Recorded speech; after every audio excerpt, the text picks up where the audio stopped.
Suicide is viewed as taboo in many areas of the world, which is why we choose not to talk about it as if it doesn't exist.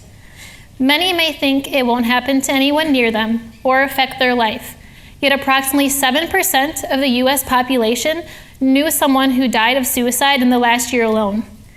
The truth is that suicide is a serious problem, and more than 750,000 people die by suicide worldwide every year. A suicide occurs in the US every 13 minutes, according to the Centers for Disease Control, and it is in the top 10 leading causes of death for most age groups, as this graph indicates. Research shows that over 90% of those who die by suicide had a diagnosable mental illness. Along these lines, more than 1 in 3 were intoxicated at the time of their death. This means that when they made the decision to take their life, they either had drugs or alcohol in their system. Even more shockingly, more than 1 million adults report making a suicide attempt every year. For every person who dies of suicide, between 6 and 30 people are affected. This makes them a survivor of suicide. A survivor of suicide is defined as a family member or friend of a person who died by suicide.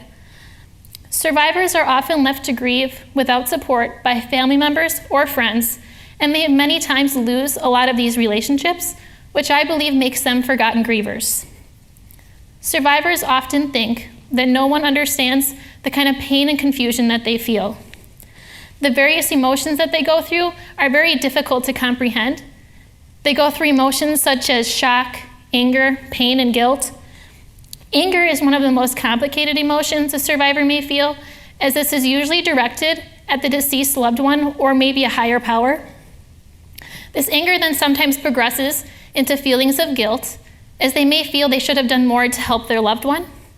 And often they go through scenarios such as, what if I would have called my loved one?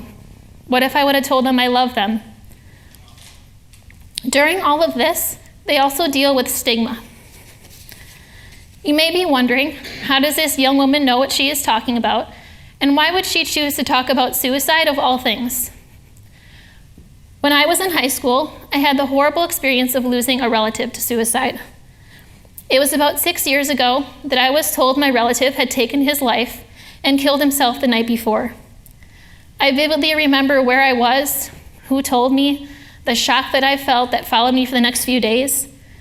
Now, I can't even begin to tell you the grief that my family went through after this event, especially when it comes to his mother. But what I can tell you is the grief that I experienced pushed me to be a psychology major and made it my goal to have a career helping people. It also pushed me to do my research, which is what I'll be sharing with you all. The goals of my honors project, which is what I'm going to be sharing with you, were first to record the experiences that survivors went through in their own voice. Most of the previous research has been done through the survey method, which doesn't really allow for them to express their individual experience. Secondly, I really wanted to understand their bereavement process and hopefully add this knowledge to the academic world. To do this, I conducted in-depth interviews. I asked survivors about 15 questions and had a one-on-one open dialogue with them. I asked them questions such as, what was their initial reaction to the death? How did it affect their life then and now? If they had any suicidal thoughts after the death of their loved one, and what kind of stigma they experienced. Many of my participants described common effects that they felt after the death of their loved one, such as not being able to sleep and having a loss of appetite. They also explained that they really questioned, why did their loved one choose to die by suicide? They really iterated the fact that the suicide just changed the course of their life. Many things in their life would be forever different and changed, such as family dinners, holidays, and pictures. There was one positive effect, though. After the suicide, their immediate family became closer and more tight-knit in the long term. But of course, this did come after a period of time to deal with the death of their loved one. A very important finding I would like to share with you all that I think shocks a lot of people is how likely survivors are to think about taking their own life. Research has repeatedly found that being a survivor of suicide and being exposed to other suicidal behavior increases one's risk to attempting suicide themselves. In my research, 100% of my participants indicated having thoughts of suicide. Some indicated they hated life in general. Some talked about how they made a suicide plan at one point, and a few had to have firearms removed from their home.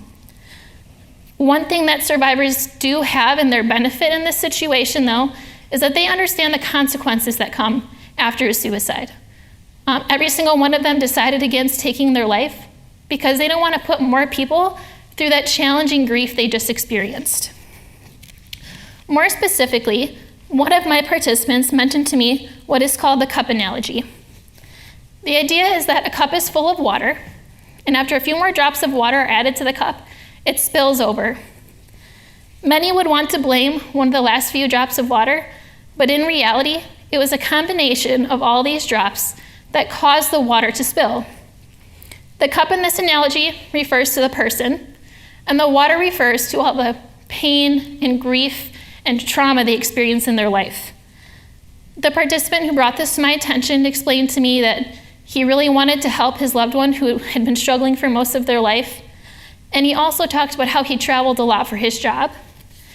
At the time that his loved one decided to take their life, he was away, and so he described this to me in the cup analogy, and he said that to his particular loved one, him being away was in a sense the final drop that made their cup overfill. This analogy really stuck with me, as many survivors may want to blame themselves or question why they didn't do more to help their loved one. But what they may not realize is that their loved one's cup may be already close to overfilling. And so what their loved one really needs is professional help. As my participant explained it to me, his failure was not from a lack of effort, it was just too big of a task for him to accomplish on his own. In my interviews, about half talked about the stigma they experienced. This happened because neighbors, family members, and friends looked for someone to blame for the suicide.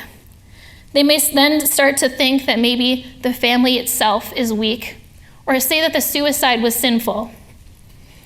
Because of all of this, they would choose to distance themselves from the survivor.